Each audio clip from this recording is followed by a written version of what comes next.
The Denver Broncos have clinched a playoff spot for the third straight season. It took us to the final week of the regular season to get it done, but we now await our fate in terms of seeding.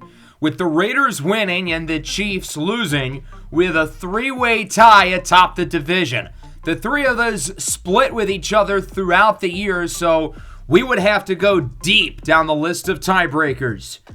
And as it turns out, the tie-breaking gods were for the Denver Broncos, who not only won the division, but have climbed to the number 2 seed, and we will be hosting Joe Burrow and the Cincinnati Bengals here in the first round of the playoffs. So Denver wins their first division title in 12 years since 2015. You know what else Denver did in 2015?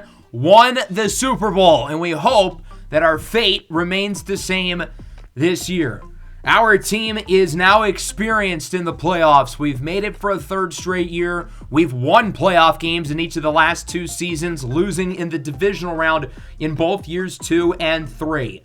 Despite the fact that it was a three-way tie in the AFC West and everybody in the division split with each other, we were ultimately given the tiebreaker. The home team won every matchup between Denver, Las Vegas, and Kansas City throughout this season. As we go to the following tiebreaker, that would be divisional record. The Broncos and Raiders swept the Chargers, but the Chiefs did not. They only split, and Kansas City, who's won the division every year over the last decade, falls to third place. In terms of us and the Raiders, it would then go to common opponent. We both went 9-3 against common teams, but we had the better AFC record, going 9-3 in conference, whereas the Raiders only went 8-4. Our conference record not only helped us win the division, but it helped give us the number 2 seed. The only team who had an equal or better AFC record was Buffalo, the number 1 seed, and we played better in the AFC than the other 2 division champions, the Ravens and the Titans, who all also finished 11-6 as well. The AFC was a bloodbath this year, and it never has felt like the conferences had more parity. Baltimore wins the AFC North, the Bengals make the playoffs, while the Browns, of course, will have the number 1 pick in the draft for a second time over the last 3 years. The Titans win a quietly great AFC South. Everybody in this division is competitive, and this is going to be one of the best divisions in football for quite some time. The AFC East, I'm not so sure that'll be the case. Buffalo won the division again. The Jets barely miss out, of course, with Jalen Milroe missing most of the year. New England, though, towards the bottom. I would not be surprised to see them looking to replace Drake May. As for the AFC West, a three-way tie at the top, but as we know, the Broncos won the division, and this is going to help us significantly throughout the playoffs because not only are we going to be the better seed, but we're going to control home field until at least the AFC Championship, and we did not lose a single game at home this year, so that will be very valuable for us with theoretically at least 2 home games if we continue to win, that is. The Raiders and Chiefs still making the playoffs as well, and there's a real chance some combination of the 3 of those will play against each other at some point in the playoffs. We've got to win a game or 2 to make that happen, though.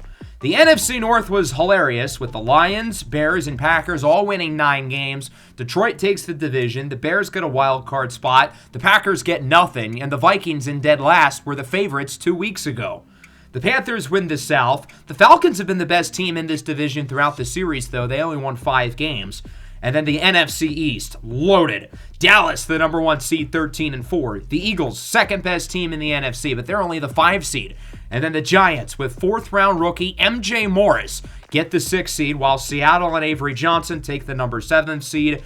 The Rams, who started the year 3-1, lost their last 13 games. They had the 2nd overall pick and will probably draft a quarterback, either Sam Onatulu from USC or Eli Holstein from Alabama, to replace Shedeur Sanders as they move forward without Sean McVay, who they just fired.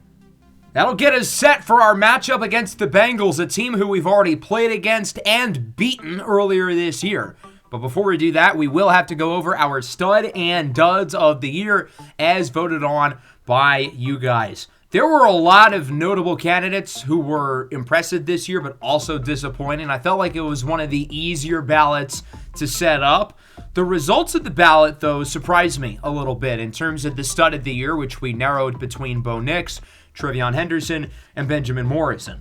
I thought the guy who was least likely to win that would end up being Trey Henderson. But to my surprise, he ended up winning, narrowly edging out Bo Nix by around 6%. It makes sense, though. I mean, we didn't really have any expectations for Henderson going into the year because he wasn't even on our roster to begin with. We got him at the deadline, more so to create a partnership with Ashton Jeanty, but Jeanty gets hurt in Week 11, and Henderson has been our starter since, and he's done really well. Hell, I would say he performed better in the second half of the year than Ashton Jeanty did during the first half. I'm excited to see this partnership in action, though, with Jeanty set to return today against the Bengals. Ironic, because Jeanty got injured earlier in the year against the Bengals. But TreVeyon Henderson's rating will go up by 3, and he goes up in development. He's now an 86 with Superstar, and it's worth noting that if you account for morale, Ashton Jeanty is also an 86 with Superstar. So in terms of rating and development trait, these two guys are pretty much even. So it's hard to imagine we're going to pay both of them at the end of next year. So it's really a matter of who's going to play better over the next year or so. And that starts today here in the playoffs against Cincinnati. Jeanty will likely be the lead back, but both of them should certainly play a big role for us. And both of them hopefully will get the ball plenty today and throughout the playoff run, that is, if we win this game. As for second place, it is Bo Nix. I thought he was going to win. He nearly did, but he ends up getting second place instead. He'll still get a well-deserved +2 to his rating. Bo Nix certainly exceeded expectations this year. Through his first 3 seasons of his career, he was good but not great. Always elevated his game in the playoffs, though, but in the regular season, he was a pretty average quarterback, and this year he took it up a notch, nearly throwing for 5,000 yards. This is obviously with being one of the better rushing quarterbacks in the NFL as well. And of course, we're going to have a big decision to make with his contract. We did give him the 5th-year option last year, but we don't know what we're going to do in terms of a long-term second contract with him. And he made himself some money this year with his performance and his rating going up by 2. So if you account for morale, he will now be an 89 overall. So he is quite highly rated, and this makes you think that, at least in terms of rating, he is probably good enough to lead this team to a Super Bowl if the stars align, even with Joe Burrow, Patrick Mahomes, Josh Allen, Lamar Jackson, Jalen Daniels, and Alex Orji all in the AFC playoffs with him. Benjamin Morrison gets last place. He was only a starter the second half of the year. His first start was actually against Cincinnati, where he won the AFC Defensive Player of the Week. I like to call him the creator of chaos. 5 TFLs, 3 sacks, 2 interceptions, a fumble force, and over 90 yards per interception return. Around the nickel, he has a knack for the line of scrimmage, he has a knack for the football, and his rating will go up by 1 as a result. I'm happy we were able to give him this opportunity because in limited flashes, whether it was on defense or special teams early in his career, I always felt like he was impressive. And with Chris Abrams' train struggling this year, we were able to throw him in where I feel like he played quite well. The dud of the year was not quite as surprising. This one I kind of saw coming. Marvin Mims gets over 3/4 of the vote as the loser of the dud of the year. And this one obviously makes sense. It's not so much performance-based, but more so based on his health. The number one skill is availability, and Marvin Mims has not provided as that throughout this series. He's missed 20 games over the last 3 years. He missed 10 games this year. He is healthy now, which is certainly nice, but we're getting buyer's remorse on the big contract we gave him last year. I still have hope for him because, he's a good player. It's not like he has gotten worse as a result of his injuries, and he's only 25 years old. But I also don't love giving wide receiver 1 money to a guy who only plays half the year. So his rating goes down by 3, and his development, which he won by winning the stud of the year all the way back in season 1, will go back down to star. I still view him as our top receiver for now, but with someone like Ryan Williams working in the shadows, you never know. Second place is Baron Browning. Both him and Nick Benito were kind of disappointing throughout the year, but I feel like I have held Browning to a higher standard, even though Benito has put up the bigger sack numbers, so I have to hold Browning to that standard. He had less TFLs and less sacks compared to each of the last 2 years, despite the fact that he was fully healthy this year, whereas he missed 5 games over the last 2 seasons. It wasn't that he was bad this year, but I felt like we could have gotten a little bit more out of him, along with Nick Benito as well. So his rating will go down by 2. He's now an 84. He does get to keep his development trait, though, which is certainly nice. As for third place, we ended up picking Colin Wright, the 5th overall pick a couple years ago out of Stanford. And after Wright's rookie year, I really felt like he was on a superstar-esque trajectory. And him and Patrick Surtain were going to create probably one of the best cornerback duos of the last 25 years, if all went well. But that was not the case this year. Now, Colin Wright wasn't bad, per se, but he allowed more catches. He had less TFLs. He has not intercepted a pass since week 1.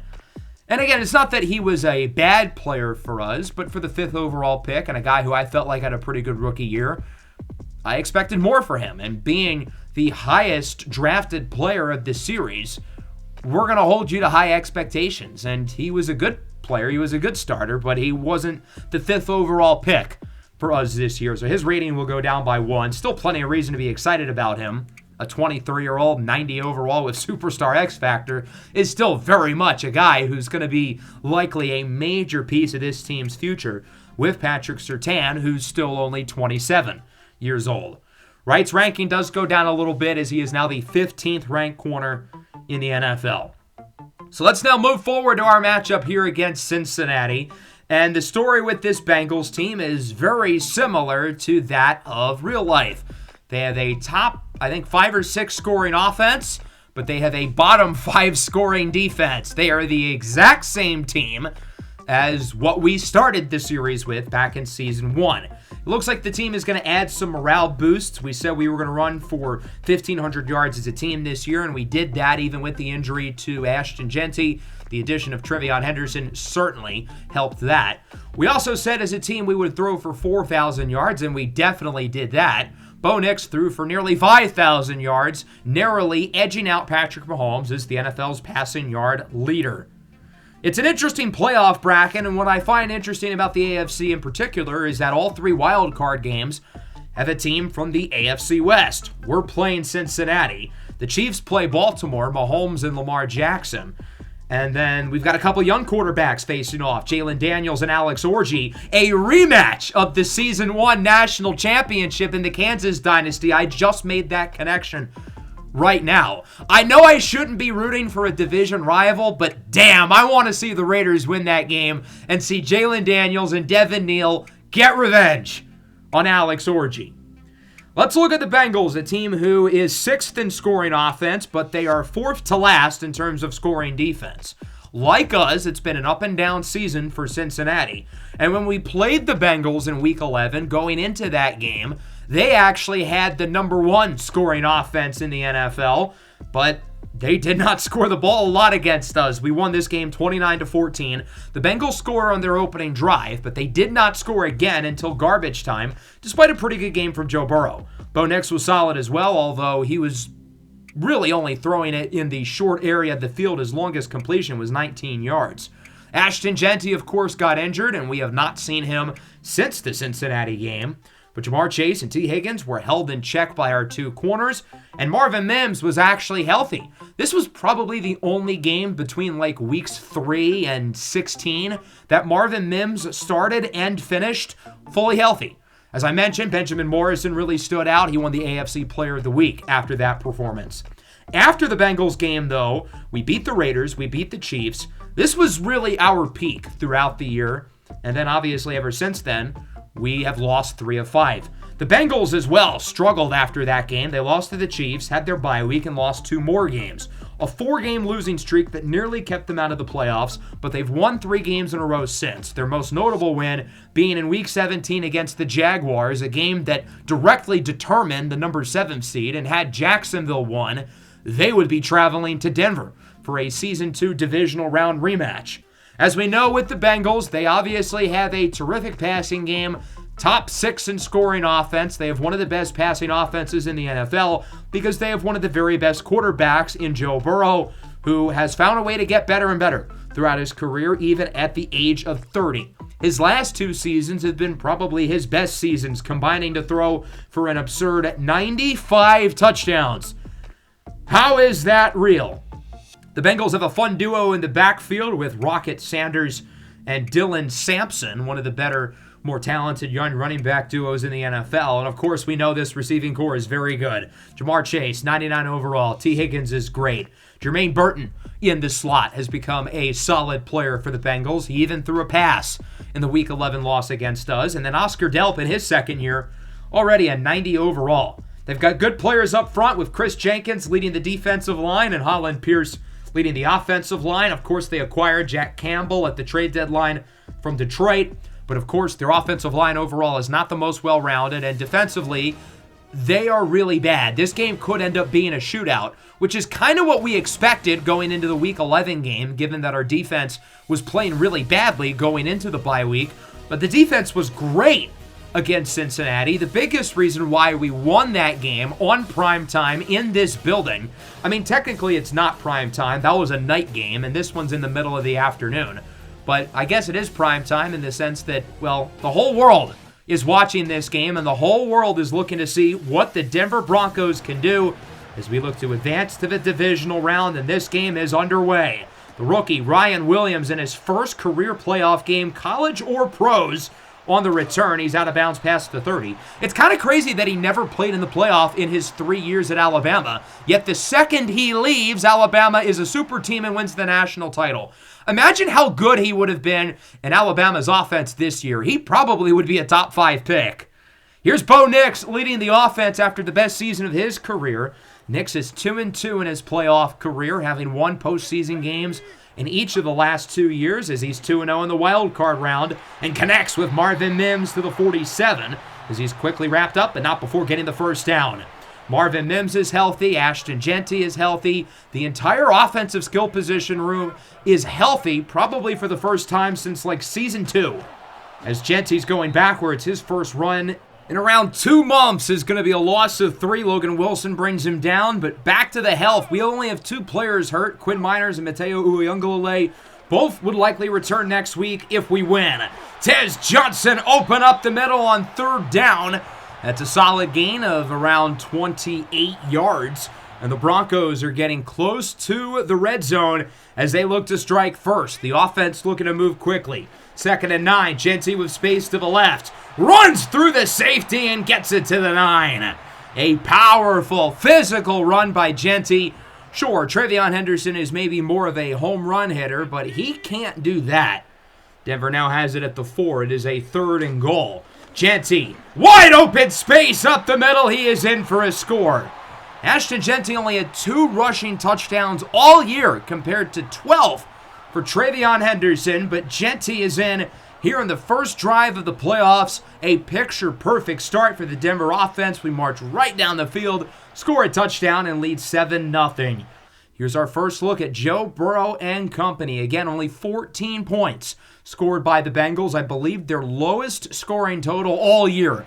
So you have to imagine their offense is certainly looking to do a little more damage, especially considering our defense minus last week has not played well over the last month or so. Oscar Delp with a nice catch, hangs on despite a quick hit by Marvin Grant. 3rd and 7 now, nearing the halfway point in the first quarter. It looks like Delp is in motion, former second rounder a couple years ago out of Georgia. Burrow looks to throw it up the middle. He's got Delp open for the first down.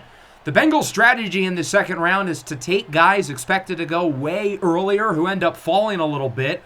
Oscar Delp last year, Jason Moore this year. Moore at 10.5 sacks in just 13 games as a rookie. Both of those picks were very good, as T. Higgins cannot hang on 3rd and 3. Colin Wright is there with the deflection, and the Denver defense forces a stop. Broncos looking good here through the opening 6 minutes, but we are starting back at the 12. Nix on first down, tries to scramble around, but he is sacked. Chris Jenkins brings him down, one of the better young defensive linemen in the league, as it is now a 3rd and 12, backed up at the 10.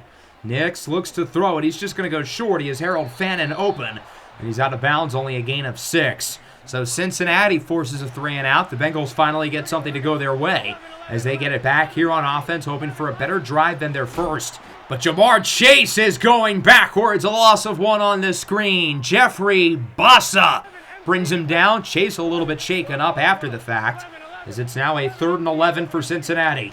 Burrow scrambling on the run. He's got Dylan Sampson, who will barely get the first down. Takes a big hit from Bossa, but is just able to get the yardage needed to keep the drive going. Following play now at the 47. Burrow looks to throw it. Going to look short, and it's nearly intercepted. Jeffrey Bossa had it in his hands, but he's unable to corral it in, although he is in the zone now. 3rd and 10. Burrow lofts it up. It's caught. T. Higgins, nobody in front of him. 47-yard touchdown, and we've got a ball game. Burrow places it perfectly in the breadbasket, floating it above Drew Sanders' head.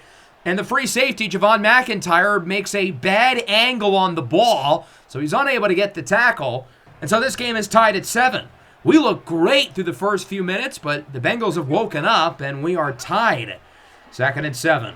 Here is Bo Nix looking short, and that one is nearly intercepted. In and out of the hands of DJ Turner. Touche. Ball don't lie, I guess. We both trade dropped interceptions as it's 3rd and 7. Nix, under pressure, scrambles to the right, and his pass is incomplete. He was looking for Genty. Back-to-back 3-and-outs for the Broncos after their initial touchdown drive as Cincinnati gets it back with 30 to go in the quarter. Burrow under pressure. He is sacked. Mykel Williams, 13.5 sacks in the regular season, brings down Burrow, and that'll wrap up a very competitive first quarter. I've been impressed with these two defenses up to this point. I was expecting a shootout, 2 top 6 scoring offenses in the NFL, 2 very inconsistent defenses, but both defenses holding their own. We're tied at 7, as that will bring us into the second. An early 3rd down for the Bengals. It is a 3rd and 15. Burrow in empty, all alone by himself in the backfield as he looks to throw it. Burrow under pressure from Sanders, and he will throw it away. So the defense forces a stop. I'm liking what I'm seeing. We're sending pressure. The coverage minus the T. Higgins play has been quite good. The tackling has been quite good as well. Another out route for Marvin Mims. He gets it at the 27. It's weird not seeing him with the superstar tab underneath his name, but he does get around 13 yards there. 2nd and 10. Trevion Henderson ramming through dudes as he gets 15 yards. And as I said, just because Genty is back does not mean Henderson's going to lose his role in the offense. He's played too well to not continue to get the ball.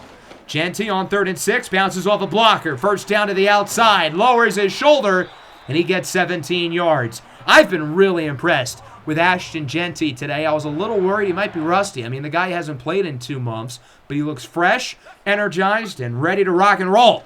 3rd and 6. Bo Nix lofts it up for the end zone. It is overthrown for Harold Fannin. I thought there was some contact right around as he first stepped in the end zone.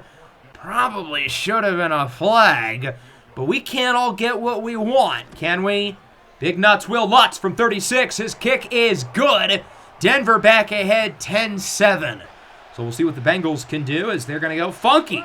It's Oscar Delp in the backfield, and when we played these guys in Week 11, we learned that they are one of the most creative play-calling teams in the league as T. Higgins spins around and grabs it to the 45.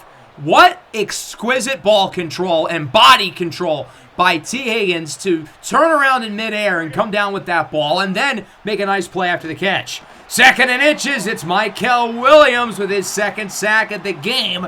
The Bengals wanted to get something through the air, seeing that worst case, it's an incompletion. It's a 3rd down and short. Mykel Williams has other plans. 3rd and 8, Burrow goes short. He's got Raheem Sanders, who's leveled, but not before he gets the first down. A big hit by Colin Wright, who has looked like the number 5 pick today. His main assignment has been T. Higgins. T has 2 really big catches, but Colin Wright was not covering him on either of those plays.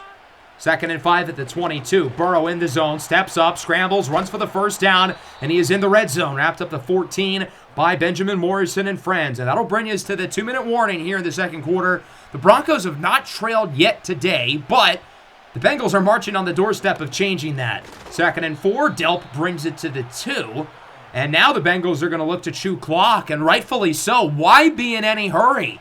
I mean, they have it this close to the end zone. You don't want Denver to have too much time with the ball.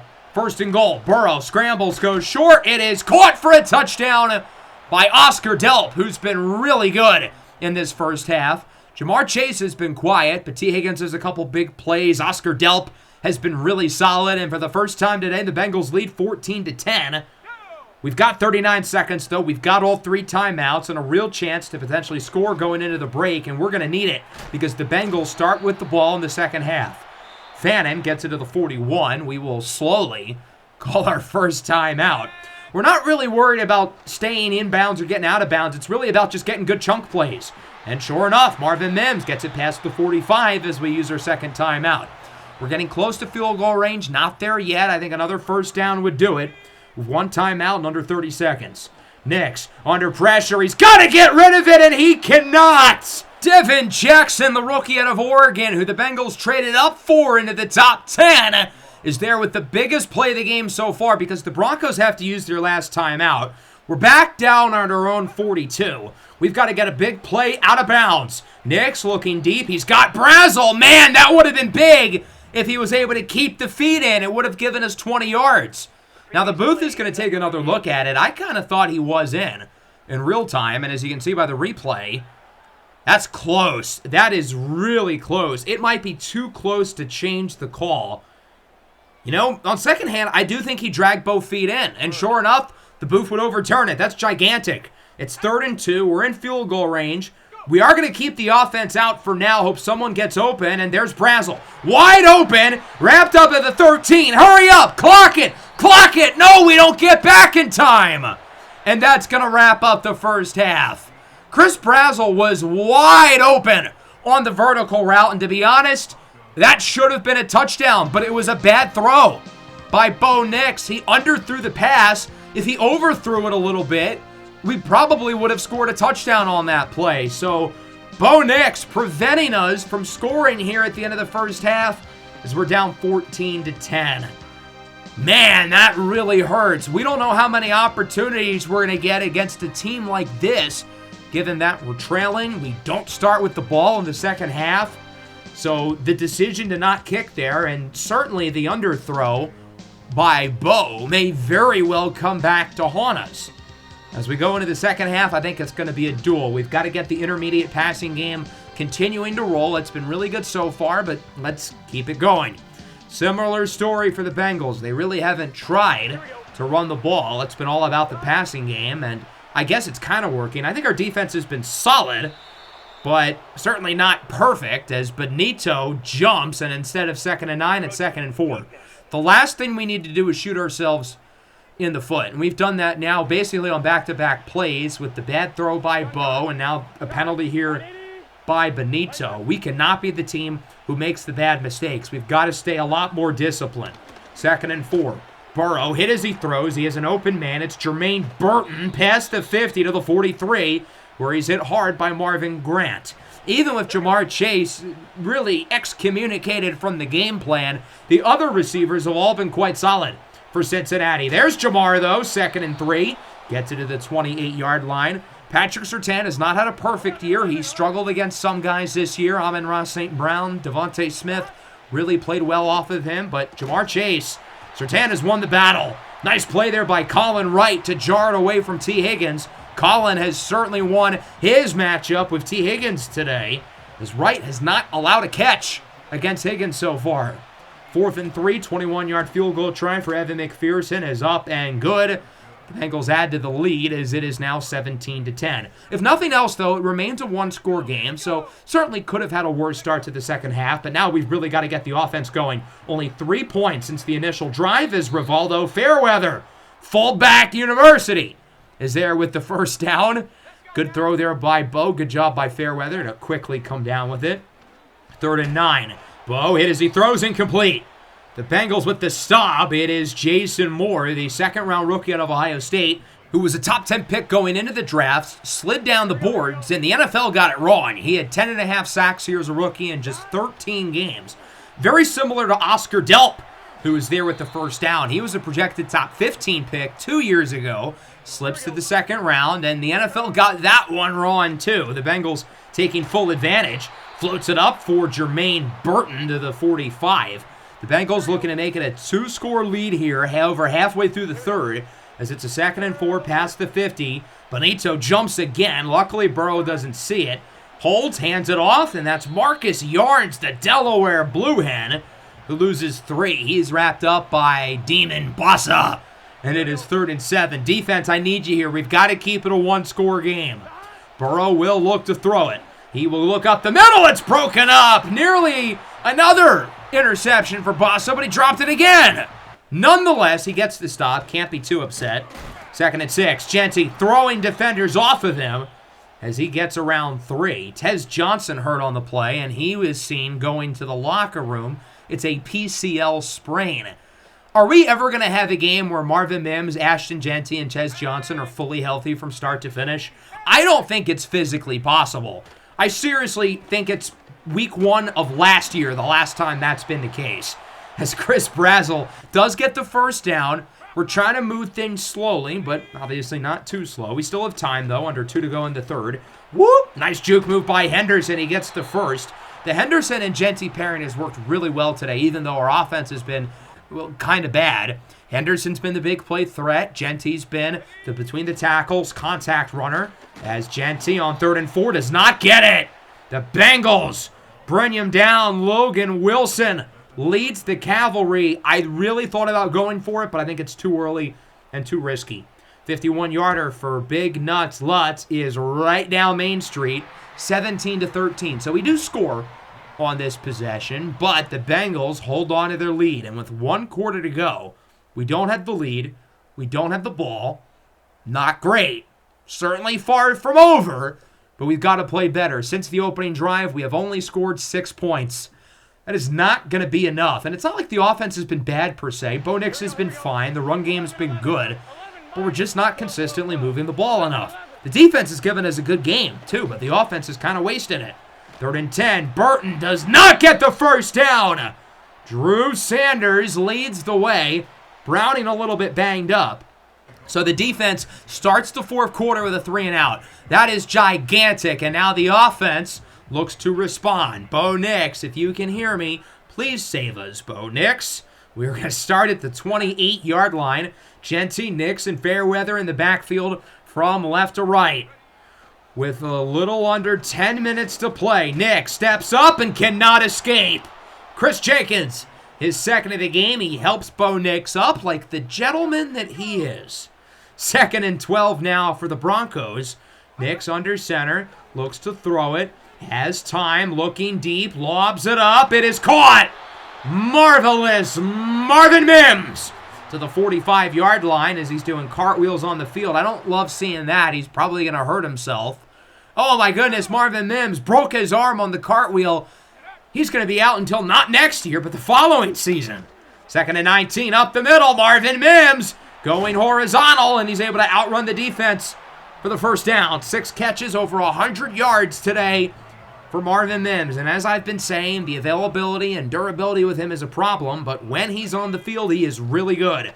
2nd and inches, Henderson untouched, walks the red carpet. He is in for a touchdown. And the Denver Broncos, for the first time in the second half, have taken the lead. Biggest offensive drive of the year, and we march right down the field. Couple of huge plays and huge celebrations from Marvin Mims. Lead to a score for Travion Henderson as the Bengals get it back under 6 minutes to go. They trail 20-17. Our defense has been excellent in the second half. We've only allowed 3 points, but can we keep it going? From the 27, Burrow goes short. It's caught by Oscar Delp as he gets around 6. Solid start to the drive for Cincinnati. They're certainly in no hurry. Field goal, of course, ties it. They'll accept that as well. 2nd and 4. Under pressure. He is sacked. Mykel Williams has made a home in the backfield. That is his 3rd sack of the game. Have yourself a performance, young man, as it's now a 3rd and 15 with under 5 minutes to go. Burrow throws the screen into the ground. The pressure quickly in the backfield. Aleem, the dream, leads the way. So Denver gets a stop. We have the ball. We have the lead. This certainly was not the case 5 minutes ago. Now it's about chewing clock and trying not to give the Bengals the ball back. Travion Henderson on first down is wrapped up quickly after a gain of around 2. We're going to look to let this clock run as much as possible. 2nd and 8 at the 39. Genty now in. Delayed handoff to the right side. Genty runs forward, and he nearly gets the first down. He's close.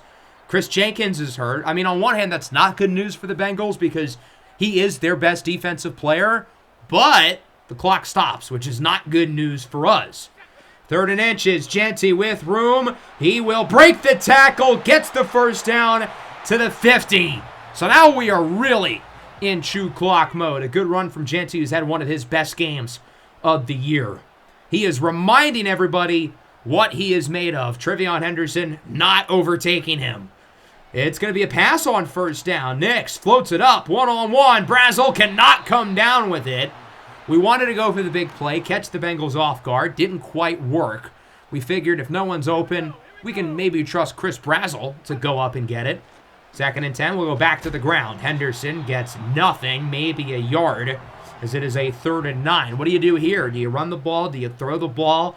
Could be the final play before the 2-minute warning if it's not an incomplete pass. It will be a pass. Nix looks short. Watch out! Oh, that was close! We kind of assumed they were not going to cover the flats.